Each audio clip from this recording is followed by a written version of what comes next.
This episode of Grilled is sponsored by Rationale, your leading provider in multifunctional hot food preparation equipment.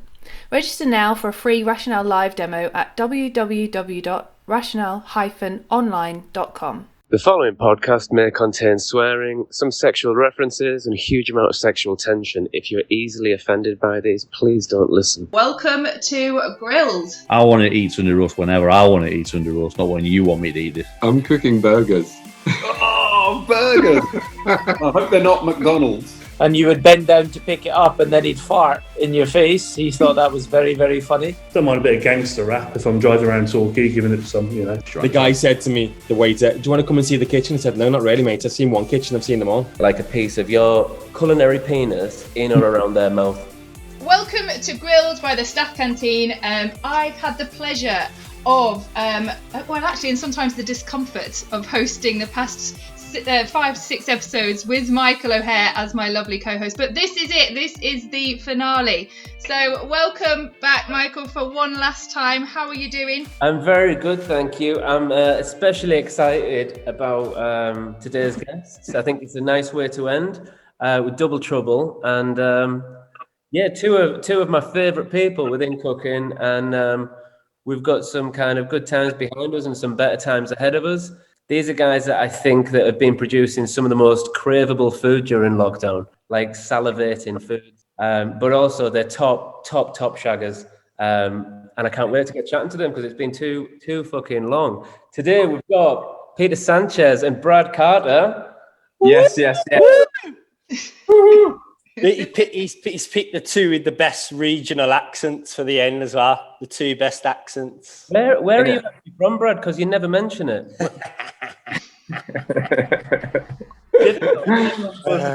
Most people kind of always represent the city they come from, but you never mention it.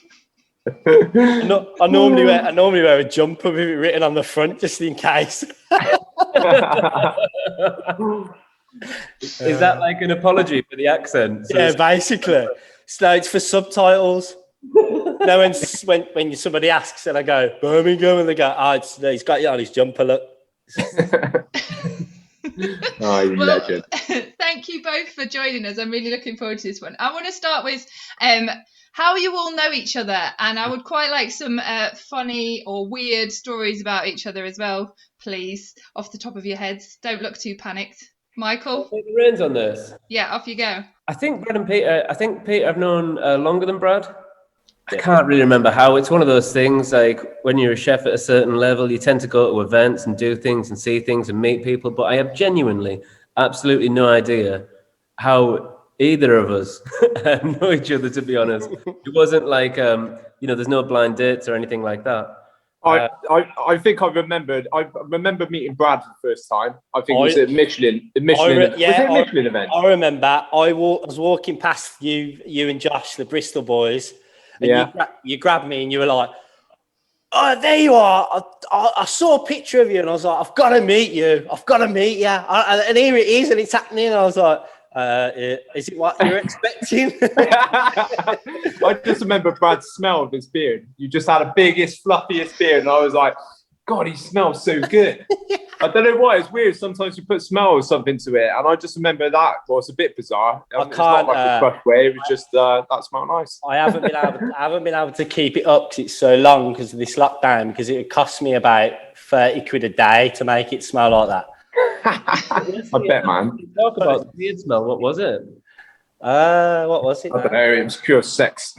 Yeah, I think it was something like Sex Panther or something like that. I can't remember. So nice. And Peter came on the first trip to Morzine, and Brad and Peter both came on the second. And in terms of kind of funny stories, it's all right to talk about Josh, right? Yeah, go for it. May as well get it out there. To be fair, you put it in the promo video anyway. Shit, I forget about all this kind of stuff. Oh my God, this is the mintest story ever.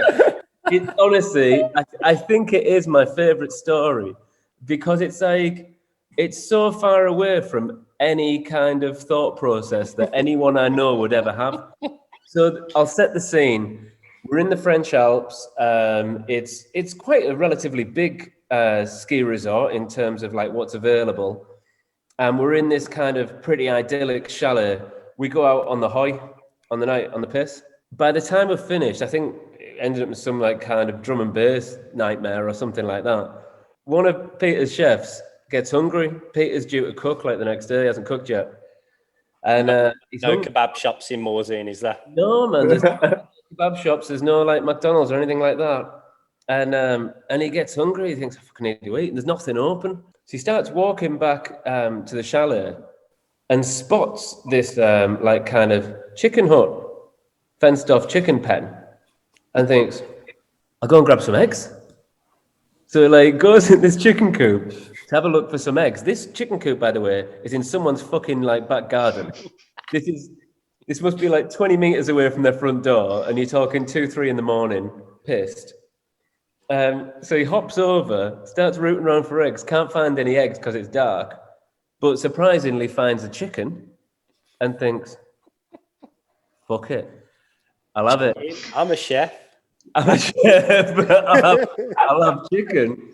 So throttles the chicken on site, breaks its fucking neck, and plucks it on the spot. I mean, fuck knows how he got the feathers out of that, like freshly, like, I mean, he must have really like pulled at it, like Middle Earth shit. Pulled all these feathers out, so there's all these feathers on the floor. And this is someone's like, this is someone's pet chicken, you know? There's a family live there, and this is someone's chicken that he's like fucking accosted. I mean, yeah, abducted, fuck me. Takes the chicken back to the chalet with half its feathers hanging off. Like, wakes Pete up to have a look through the suitcase to see if he wants some chicken. Am I right in saying that? Yeah. I remember he was just stood up by the door and he was just like, Pete, and I could hear someone go, Pete. And I was like trying to figure out where he's gone. Anyway, I wake up and he's going, chicken, and he's holding a chicken in his hand. And I'm like, you are fucking kidding me. I'm like, nah, I'm going back to sleep. Hey, Pete, didn't he nick the butter and the truffles from the mise en place as well? Yeah. I kind of thought when I woke up, I was like, surely, right, what happened to that chicken? Surely you never cooked it all. And he was like, yeah, we cooked the whole thing. And basically he was like, and I was like, where's our truffles gone? He was like, oh yeah, I used that for the chicken. We basically did a butter truffle chicken in the middle of the night. And they literally polished the whole thing between two chefs, polished the whole thing off. Fucking insane. And the thing is, the remnants of the chicken, we've got a photo of this, like, of the feathers on the floor where the chicken used to be. And it's like, when you first hear the story, you're like, fucking hell, that's funny. And then you think about it, you think, oh no, it's not. It's horrific. Like, absolutely fucking horrendous. It killed someone's pet. It could have been someone's cat or someoone's dog. He just fucking throttled it. Hungry, you know, like, not to be mean, but he won't dying of hunger. You know, he doesn't kill this guy in the world. He could have just been that fucking hungry, man. Yeah, definitely a kebab shop business worth doing in Morzine anyway, that's for sure. Yeah, hell yeah. And then in stark contrast, when you were over last year, Brad, and we had a class night actually, didn't we, with a barbecue and that? Oh yeah, the party at the end. You had someone come and do music, and we had smiley faces as well. Oh, we did, yeah. Yeah, we had we did a little barbecue because the chalet that we stayed in was mint, wasn't it? Yeah, amazing, absolutely amazing. Big fucking like lounge area and stuff like that. And I got a mate of mine who's a musician out there, and he works on like loop pedals. He came, and I also had like Simone, another friend of mine. She plays in Primal Scream. Yeah. So we had like two musicians there. Me and John had been down and got a load of food in, and then we just had this big fucking barbecue and like hurrah in the house. It was sick, wasn't it? I remember planning a barbecue at fucking I remember John went, can you just warm them prawns up on the barbecue? And then 4 hours later, I was like, well in the shit. Like, everyone's fucking. They were like, how long on them prawns, mate? I was like, yeah, they're coming now, mate. They're coming. You know your place. On the subject of kebabs, Brad. Yeah. I know it's a shared passion. We're both kebab aficionados.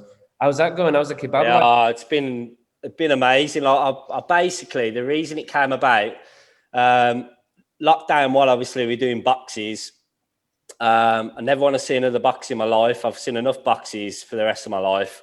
Every man and his dog and his dog's dog is doing boxes. So I was like, I want to do something fun. And when we thought it was going to be short, like a month, I was like, let's just launch a kebab shop for 4 weeks, and we'll change the meat and change what we do each week.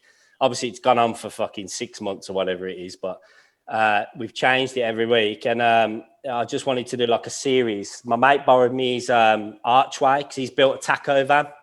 So he's basically got this kebab machine dormant doing nothing. So I was like, let me borrow that. And then we just basically been layering up all manner of things on this spit. And started off with mortadella. So we made mortadella, layered that up on the spit. We poured fat, done that, done Turkish style bread. It's basically a nod to one of the best things I've ever eaten in my life was in a tiny little van in Berlin after the Berghain, which is enough to change your life forever. Going there and then waiting on the street like 4 or 5 hours for this kebab, and it's like still one of the best things I've ever had to eat. And I was like, oh, if I could get close to that, I'm just going to do a load of them. And I think we've covered every animal now. I think we've done everything. We did squid last week, pork, we've done koyo, beef doner. We've literally done fucking everything now. It's been amazing. It's been fun. Customers, they sell out really quick. Customers get well into it. Just do one pick up on a Saturday. And that's it. Do it through Talk. It's good to go. You're picking it up hot. Yeah, it's good to go. Just literally like, I wanted to do like, it's a kebab shop. It's hard to like say it to your staff as well. You're like, remember now we're a kebab shop. You don't have to be, oh, what about that? Shall I move that? You're like, no. Remember boss man when you're in the queue, 1 o'clock in the morning? Well, that's who we are. We're boss men. We don't have to worry. We can have our earphones in while we're cooking, man. There's no, the rules have gone. You're a boss man now for life. And it's been fun. It's been good. And it's been a good way to get us all together on the weekend still. The staff and the people who work here have been good. Obviously, they don't travel well. Otherwise, I'd have sent them all to you. You know what I mean? Yeah, man. We felt that in terms of like, some things we've done have been like financially viable, and then others is just kind of treading water. But as I was saying to Cara earlier, it's just kind of nice to be in, and I feel kind of lucky that when we can do that, even if it's just enough to keep you kind of your head afloat. Yeah. Well, at least everyone's interacting. At least everyone's got like a change of scenery, new walls. You know what I mean? Yeah, exactly. Well, we all own restaurants that are bespoke for one thing, and like doing kebabs once a week's never going to pay the bills. You know what I mean? But it's so much more than that. It's like connecting the gang back together, staying focused, and doing something like enjoyable. And like actually, the way we are, we should be able to change concepts and think of new ideas. And to be honest, I've enjoyed just opening a restaurant every Saturday. That's what it feels like. That's how hard it is. It's like, fucking hell, it's a new kebab, and like it's like an hour before and you are totally in this shit doing kebabs. That's when you know like it was worth doing it. Do you know what I mean? Yeah, it's been good. And Peter, how about you? Because the pizzas at Pie Shop, man, they look amazing, don't they, man? Like, absolutely. Mate, bro, it's one of those things where we just knew we had the whole capacity. Like we had everything set up in the pie shop originally. Obviously, it closed down, and I knew when it came back around to, I don't know what lockdown it was, but whatever lockdown, second one. I was just like, let's just start doing pizzas. So Pat, who was working in Casamia, and he's kind of working up on all the development stuff. He was like, yeah, I'm sound. Let's go in there and start doing it. So I literally left him to it. And first of all, he was like, yeah, should we do like, I was just up for doing like plain yeasted kind of pizzas. I was like, don't do sourdough. It's going to be a nightmare. Yeah. Like the amount of times I used to just rip out my hair. I don't want to make this a hard thing. Anyway, Pat's so obsessed, he started just playing around with his sourdoughs, came up with the most incredible ones. And then I think just constantly talking about different ideas of what can go on toppings and bits and bobs, what we used to do in the old days of the pie shop.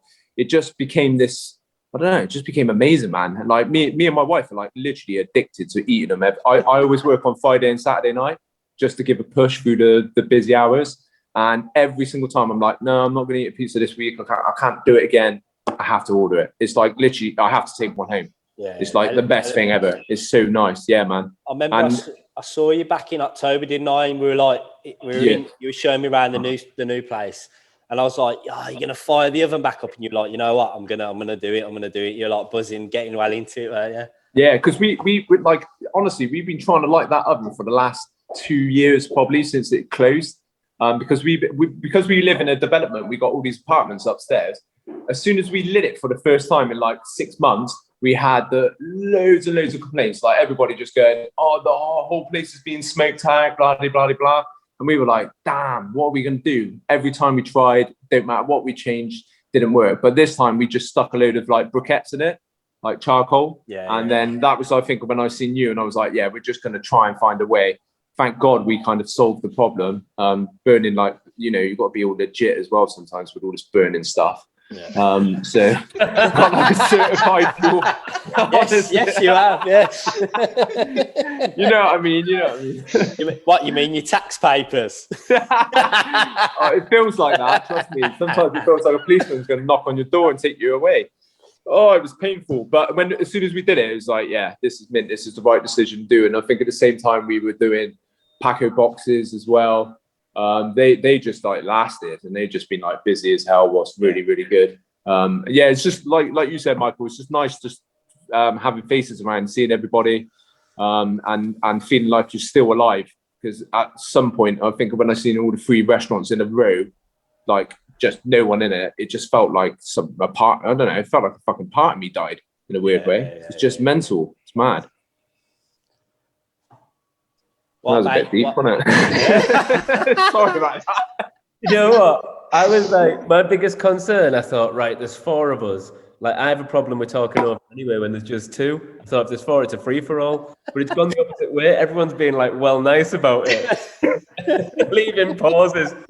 There was nothing about it. Yeah, because you're the host. Amazing. You're the host, man. We'll let you see moment. What about your naan behind the curtain, man? That looks fucking good stuff, that does. Mate, it's all right. I mean, to be honest, I think I'm not going to do anything about it, but I quite like the inauthenticity about it. There's a weird thing, isn't there, with like, I don't know if you guys find this, is that like, my background is fine dining. I'm from the northeast of England. I haven't ever been to Asia, ever. But that doesn't mean that I can't make sushi. That doesn't mean that I can't make a curry. That doesn't mean that I can't do X, Y, and Z. And it also doesn't mean that if you go into a curry house, you can say, yeah, that's delicious. Could I make a better version? To a degree, fucking probably, for the most part, because I can use better quality ingredients. I know how to use a pan. Like, these things aren't difficult things to do. Do you know what I mean? But then you get this thing of like, I mean, when I posted it up, I had I'm going to use the word arsehole, be like, what makes this Goan? What do you mean? It's a fucking Goan curry. What part of Goa is it from? I don't fucking know, mate. It's from Leeds. Like, who gives a shit? It's just a style of something like that. But you can't tell me that like an authentic British like a British Sunday dinner is, oh my God, Sunday dinner again. It's dropped into another fucking episode. You've actually mentioned Sunday dinner now in every single episode. So you've completed the pack. You are 6 done. But like, a Toby Carvery isn't an authentic British fucking, you know what I mean? It's a bag of shit. No offense, Toby Carvery. I'm sure it's wonderful and it's one place. Weirdly in the Michelin guide. It is. 3-star, man. I think there's a positivity in inauthenticity. In like, it doesn't need to be authentic. It needs to be good. And that's like something that people always ignore. You can go to Cyprus or Greece and you can have some nice seafood by the sea.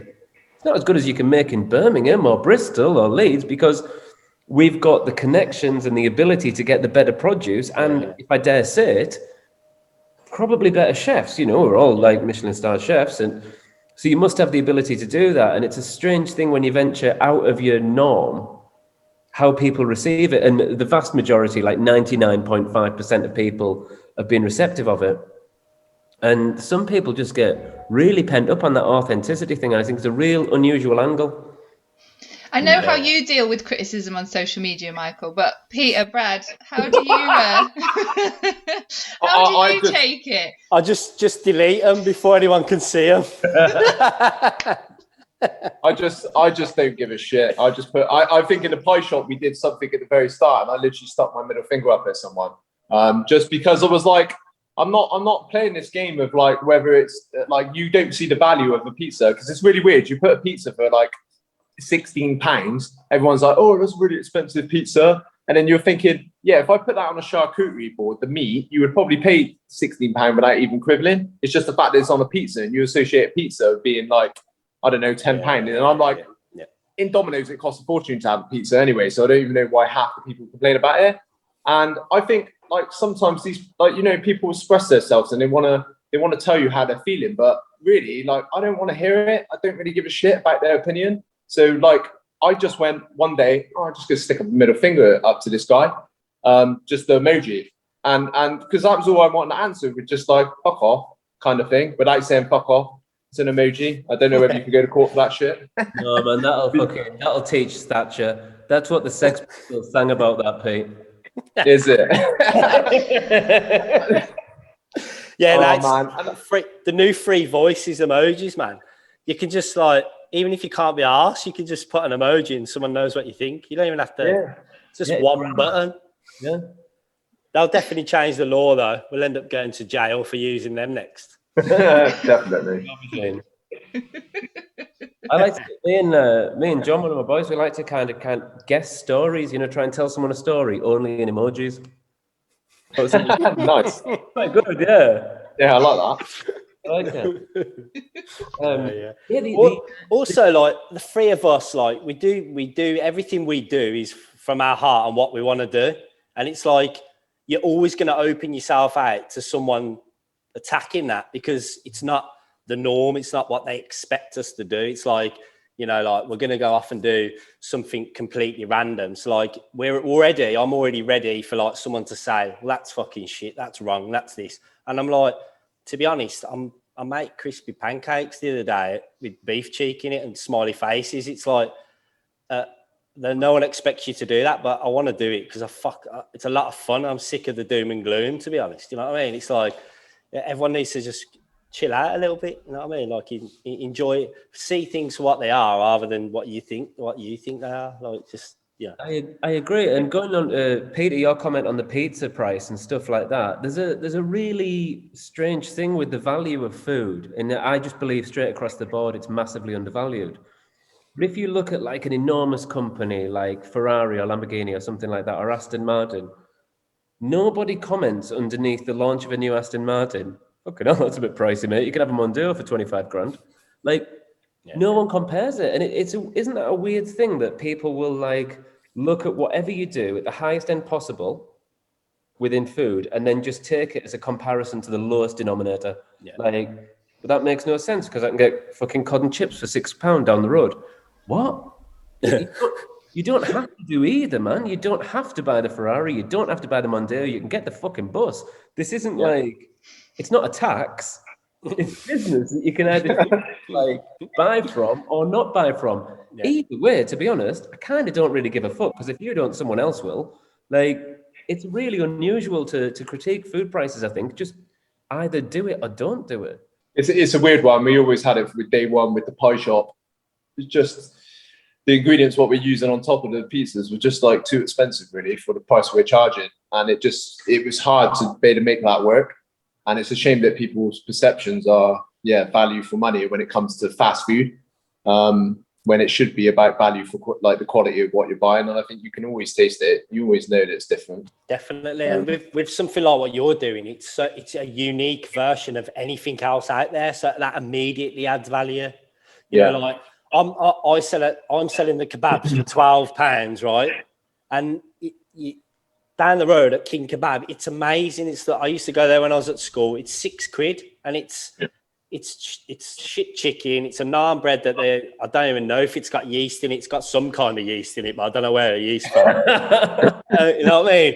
But it hits all the spot and it's delicious. But then we do it, and those ingredients are gonna honk it up to like a double the price, because at the end of the day, it's like that's what we do, and we're adding our skill and value to an everyday product. But if somebody doesn't see that, they just see a number, we're fucked. Basically, we're always gonna get people say this, that, and the other about it.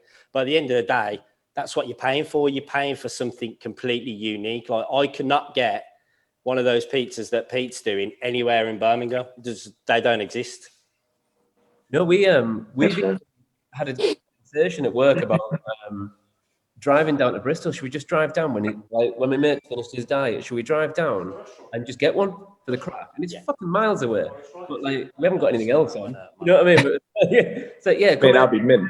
Come here for when you're finished. Let's just drive down and get one of them, and it can be like your first experience of bread in 4 months, and it's going to blow your tits off. And then we'll just turn around and come back. Fuck it. Yes, bro. That's worth 3 Michelin stars now in their book. But yeah, I don't know. I think this is an interesting subject that we've kind of fallen onto, because I personally feel as restaurateurs, you go from being a chef as a single person that is looked at as being like creative or whatever, and that's that part of you that's kind of applauded. And then there's a second that money becomes part of it, and you're just seen as a money-grabbing bastard. And like my restaurant is directly underneath a clothes shop where you can buy a T-shirt for £500. There's a T-shirt upstairs for £100. How many have you got? What did you say? I said, how many have you got? Oh, well, the amount of money I've made. But like, you know, how can you quantify the price of that? How can that not be like criticized? Yeah, if someone we charge £130 to £135 for the new menu. The amount of work that goes into it and the cost of produce is just incomparable to that. So if you were to put on your menu, I'm not suggesting this, but if you and Domino's had a little percentage of markup next to it, you know what I mean? Pie shop markup as a percentage, Domino's markup as a percentage, and you bought into the markup. He said, cards on the table. This is what I pay to put that into a box, and this is what they pay. Fucking criticize me now, you know? Yeah, but then who would look like the con men then? It's like, I think it's the value in food generally. I think it is getting better, but I think if you're seeing it as a number and fuel, they're not kind of the people we necessarily need anyway, because at the end of the day, what we do is it's not because you're hungry, you know what I mean? It's an experience factor. And I've tried to emanate that even in the fast food, you know, with the whole package, like the art, the service, the collection is so well organized. Like, you know, that's what you're paying for. You're not just paying for, like I said, for boss man to shout next, please, next. You know what I mean? It's completely, every detail we use in the restaurant is used in the fast food as well. But that's what I think. That's what we are good at, and that's what we do. And that's what some people miss sometimes. And like you say, you know, stick a £400 T-shirt that's been made in probably the worst conditions in the world. It doesn't matter. They've got the brand on, they've got the colour, and everybody can see it. That's the thing. Everyone that like sends you negative feedback about the price of your product is doing it from an iPhone that cost a fuckload of money that was literally made by a 3-year-old child. Like, you know what I mean? Well, not literally, but you know, yeah, man. Though? Like, is that the new iPhone? Is that their selling point? Like a 20 megapixel camera made by a 3-year-old and stuff like that. You got people throwing themselves off the fucking building, and I know. Because it's that shit, and we just accept that because it's got fucking lovely filters on it that make you look like a dog. Give you puppy dog ears or whatever. 16 quid for a pizza. I'd rather pay £1,000 for something that was made by a child. Like, it's ridiculous. Good point, Michael. Very good point. Have that on life if you want, but have it fucking constant. You know, let's have it straight across the board. Yeah, we spoke to Marty from the Iraqi, and he said when he lost his 3 stars, people were ringing up saying, "Does that mean that the menu is now half price?" Didn't they? Yeah. Fucking. I know. That's crazy. So tapped. Anyway, that was a mistake. Anyway, weren't it? That should never have happened. But there you go. What, the Iraqi? Yeah. Oh, mental. Absolutely mental. I still can't get my head around it. And I can't get my head around why it hasn't been reconciled, if I'm honest. Yeah, I know. And like a day apart, you know, it's the same food, it's the same experience, it's the same everything. Anyway, let's swerve that topic. What about Cara? Did you have any questions from the internet? I do. I've got one for you, Michael, which is why do we never see you on telly unless it's Great British Menu? Or if you are on other TV shows, what are they so that I can catch up on them? Not me personally, but from the internet. Is this from you? It's not from me. Definitely. I see enough of you. I don't need to see any more of you. Is this Peter Sanchez in Bristol? Yeah. Definitely. In honesty, this is going to do me no favours. I don't really enjoy it. So what people see is a completed TV show, but it looks like a natural kind of competition. But I find TV to be an incredibly unnatural environment, one where you kind of produced either for better or worse, and probably for better in my case. But I don't enjoy it. And I made a decision a couple of years ago to live my life through a viewpoint of like, there's got to be a reason that I do everything. Anything that I do, there's got to be a reason. And it's either got to be like fun, cool, financially viable, or creative. And it needs to be at least 3 of those 4 things. And I find that a lot of TV work isn't, and it's very easy, I think, to, you know, get a slot on like Saturday Kitchen or something like that. But then you end up in a situation where I don't know why it happens, and this is going to sound a little bit arrogant, but with cooking shows, they're always done on a really basic level. I don't want to stand with a pan and show someone how to cook something in 3 minutes and try and convince Bonnie Langford to eat a fucking prawn. Like, you know what I mean? Yeah. I'm not in any way comparing myself to Tom Ford, but Tom Ford isn't on Saturday Kitchen with a fucking knitting needle. Like, have you ever worn a scarf? Fucking Tom Ford. Why? Well, this is how you make a scarf. I don't want to know how to make a scarf. I want you to make me a fucking scarf. I want to buy it off you. And I feel that, like, with the product that I have, as in, like, real wanker term, the art of the restaurant and the experience of the restaurant, that exists in that unit. And I want to put everything into that. So that's the best it can be. So I'm the best I can be. And it would be easy to do more.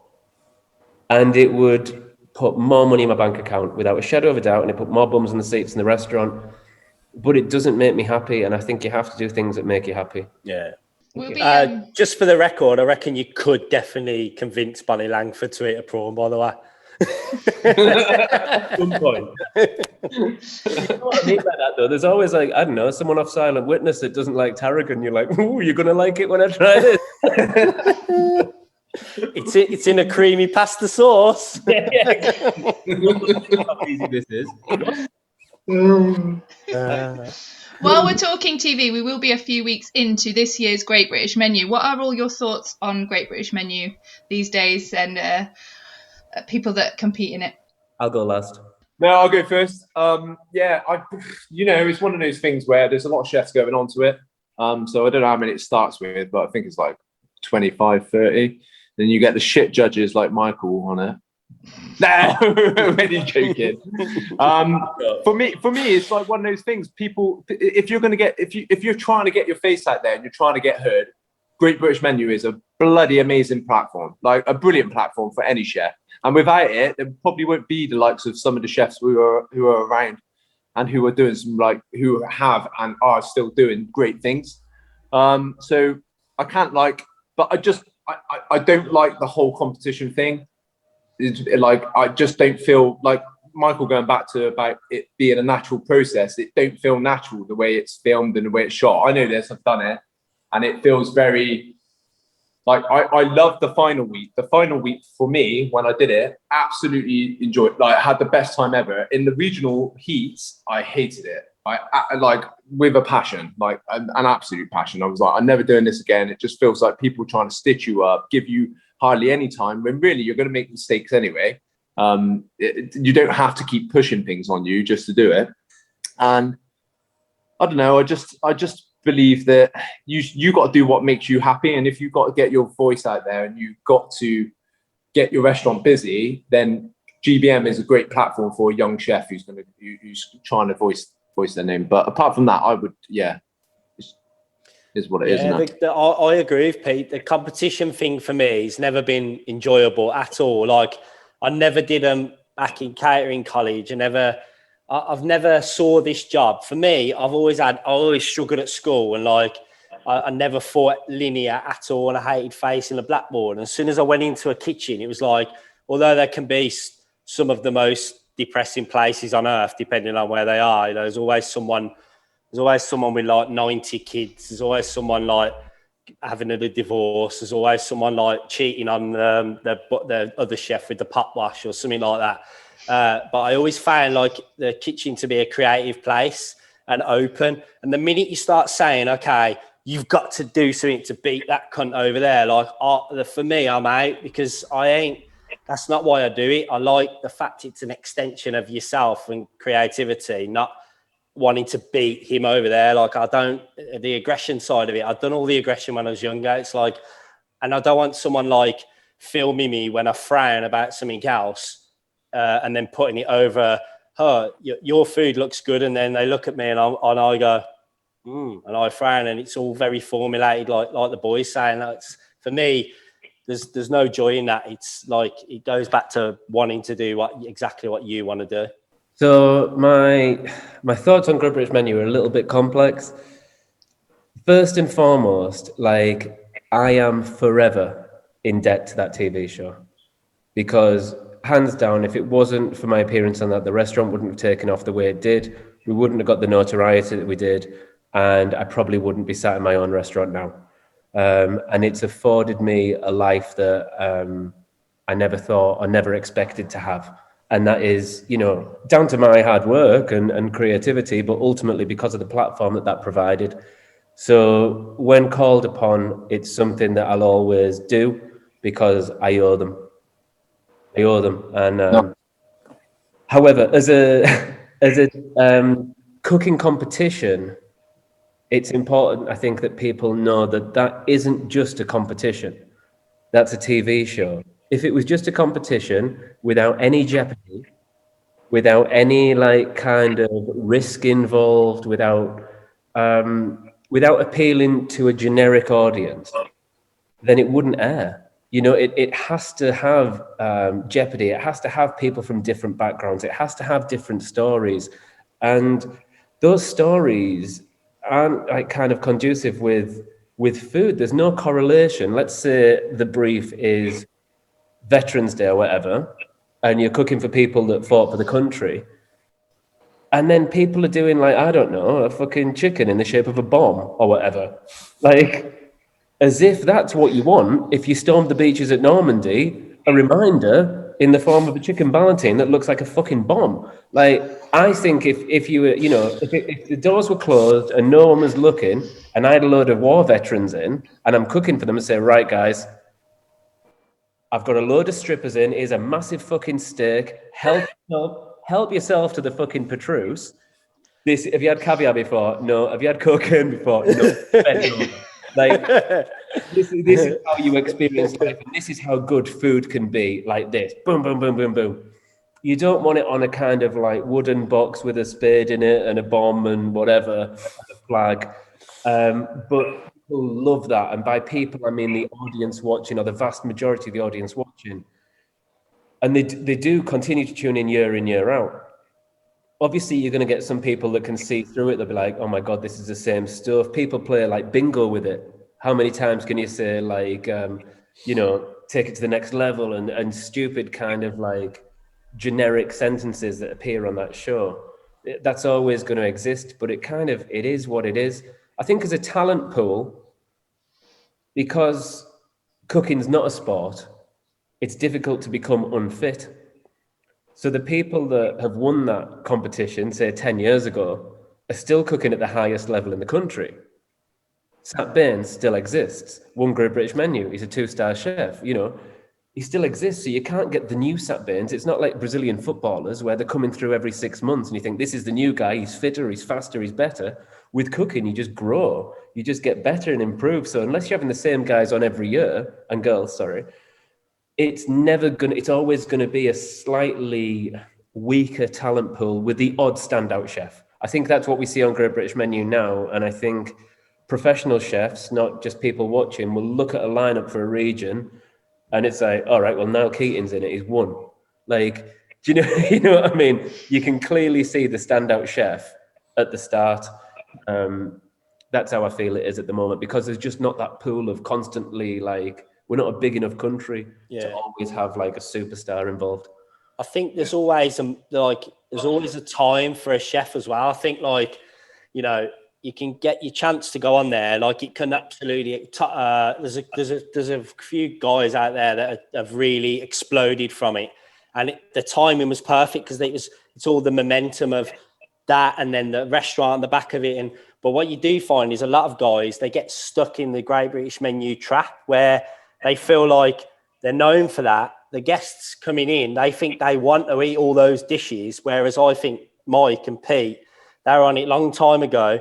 And they've never fell in that trap of, like, you know, that dessert you did on there that you won with, he's on your menu for 10 years, 20 years. It doesn't, I think that's where it can be a little bit sticky, where, like, your customer, maybe they don't want to eat that for 30 years. Maybe they don't. Maybe they want to see what else you've got or how you progress or how you improve.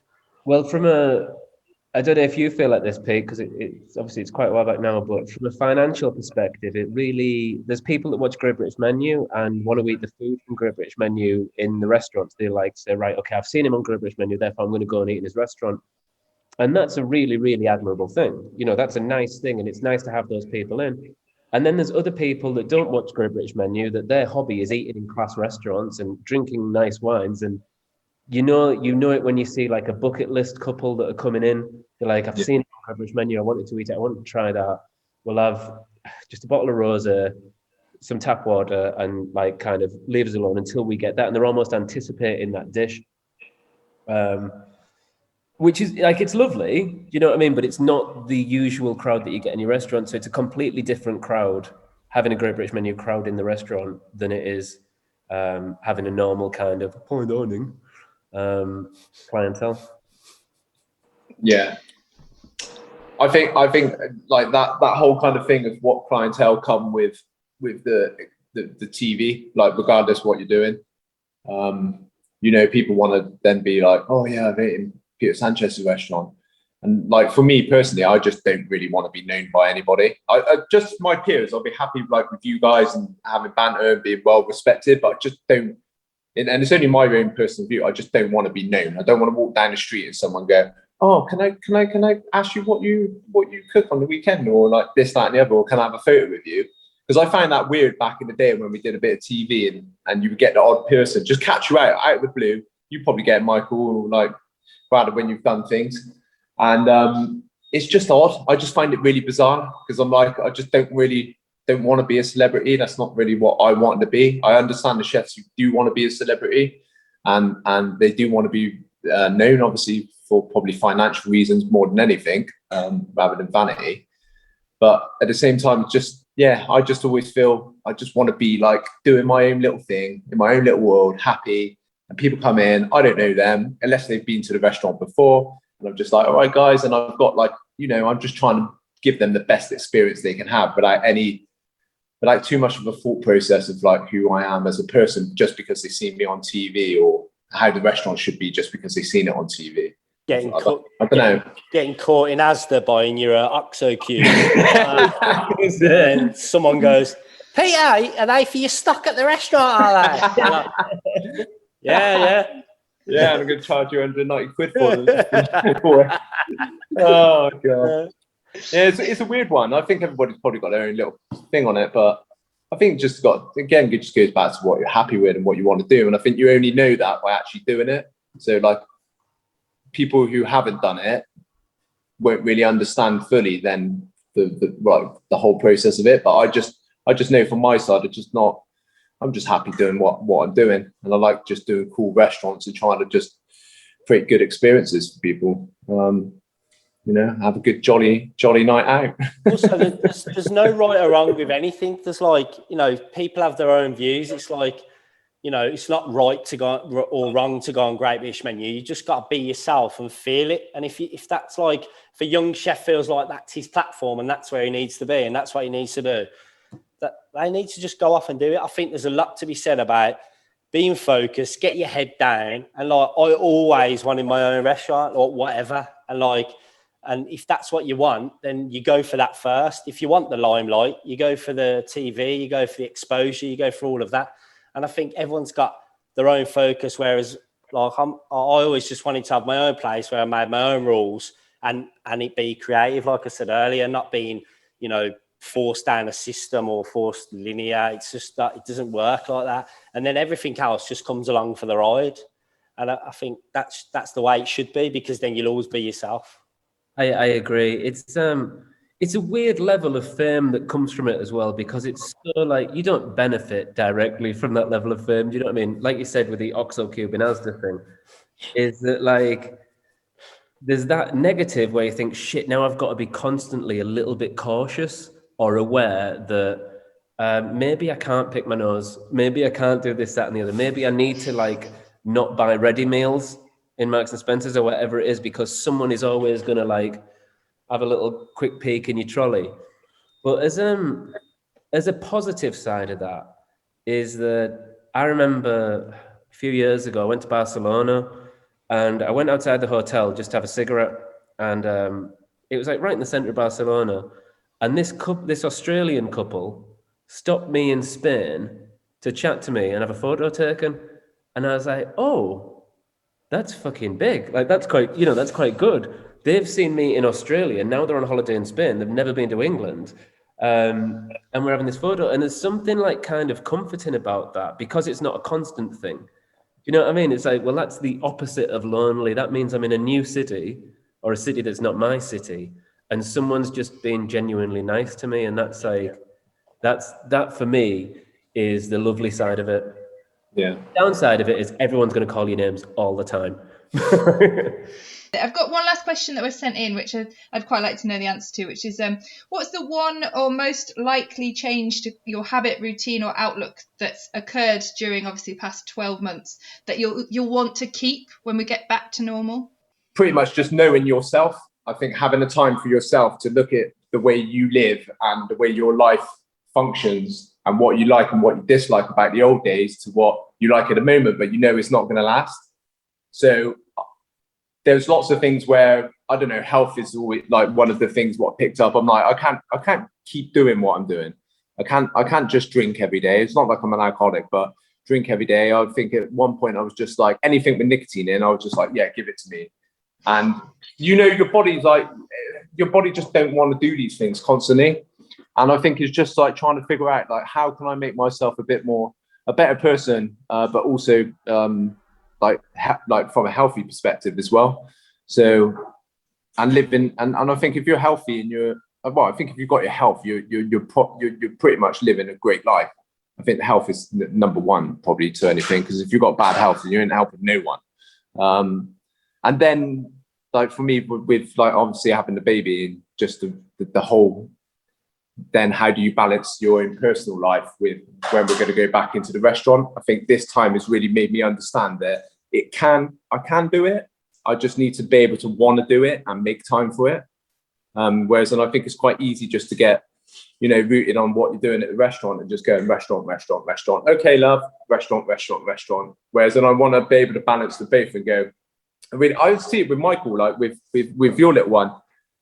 Even just you putting up on Instagram and everything over the years and speaking to you in Morzine about it. And I was just like, it's such a beautiful thing once you've got like a child and you can actually then, have those two separate worlds, but also those worlds can still collide and connect together as well. So just watching like, things where you've put up with your little one going around the restaurant and interconnecting it more and making a bit more sense of your personal life with your working life. I don't know whether I'm making complete sense of it, but you always make sense to me, Pete. Always. Always. Thanks, Brad.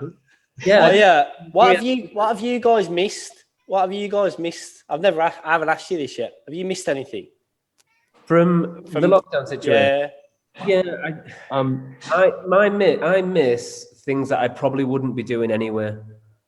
So like the second we went into the next, like I would, other than snowboarding, like Jesus fucking Christ, do I miss snowboarding. Look, I'm currently in a room with 1, 2, 3, 4, 5, 6 boards on the wall there. I saw you when it heavily slowed in Leeds. I saw you were out in the one of the parks, weren't you? Yeah. But yeah, I miss things that I wouldn't normally do because I miss the fact that I can't do them. The freedom of it. Yeah. I mean, there's the obvious basic things that are true for everyone, you know, gyms, spas, like restaurants, all these things that everyone's missing. But for me, it's that freedom of spontaneity. And I like spontaneity in life to think, next weekend, should we do this, that, and the other? Yeah, me too. Should I go to fucking CBeebies World? Should we do, you know what I mean? I miss the ability for the spontaneity.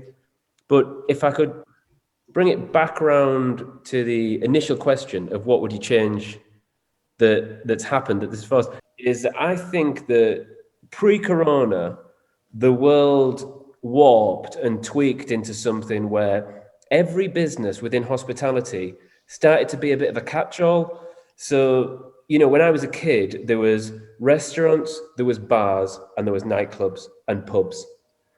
And then pubs and bars start doing food. And then nightclubs kind of die and those bars stay up until 2 a.m, 4 a.m, and then they do brunch as well. When people go to a restaurant for pre-dinner drinks, and I like and then as a result, chefs are working till like ridiculous hours in the morning.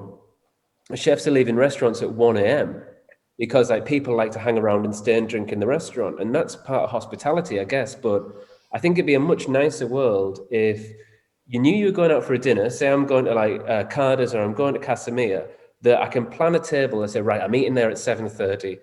There's a bar around the corner. I'm going to go for a cocktail there at 6:45. Gets me, you know, oiled up nicely for that meal. As soon as I finish that meal, I'm going to say my goodbyes and go for a drink somewhere else. And if I want to continue that night, then I'm going to go to this nightclub and see the world that way so that everything's got its right place. And when the 10 p.m. curfew came in, it was a bit harsh because we physically had to like get people out the door. So there's something really inhospitable about that.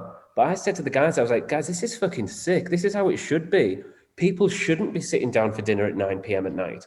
We're not in like Monaco. You know, we're in Leeds. You should be sat down. A tasting menu should probably only be 2.5 hours long. We shouldn't go into 3.5 hour thing because then it's just boring.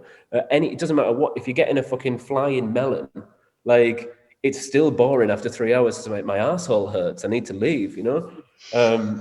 Just because my own thing, just because of my private life. Depends where you're going, though, doesn't it? But yeah, so I think the 10 p.m. curfew was a very, very positive thing for restaurants. And I don't think that restaurants should throw people out. But I think that if we had the mindset to think, right, we're done. I'm going to have a coffee or a digestive. I'll relax on that. No one's throwing me out. But realistically, by 10:30, I'm gone. By 11 o'clock, the restaurant's clean and the chefs are home. My chefs get home for 11. That's sick. 11 o'clock on a Saturday night. Why shouldn't that happen? Why should these people have to work until after o'clock in the morning just waiting for someone to finish their brandy when realistically they should be in a nightclub or a bar? Brad, what about you? What are you going to keep? I know you asked about what we missed, but what are you going to keep? I'm actually contemplating a tiny little kebab shop. Yes, Brad. It's made me like, I really like the fast food world. I like the casual world. I connect myself to it a lot, especially with the beers and stuff. And like, I've basically built the infrastructure for it anyway, because it's what we do is always a lifestyle choice.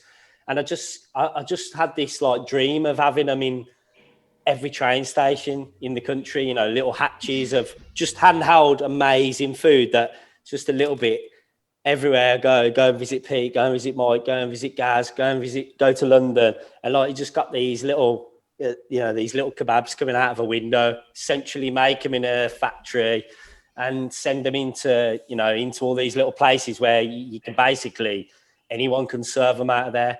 And I feel like because it was so well received and it was so like enjoyable to do, like going back to what we were saying, we only do things we want to do. Like I didn't financially, like it didn't work to pay bills, but it was something I really wanted to do, and I wanted to go in there and make kebabs, and I would not have had that opportunity ever to do that because the restaurant's so time consuming. And to be able to go and do it and then come out of it thinking, shit, I think I want to be a boss man now, not a Michelin-starred chef. Fuck this. You know what I mean?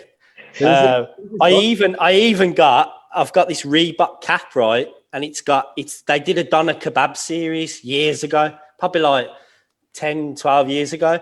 And I bought it because I knew one day it would come into its own. I'll be a boss man and I'll be able to wear it. And I've literally wore it every week. So I'm definitely going to don the boss man hat from now on, I think.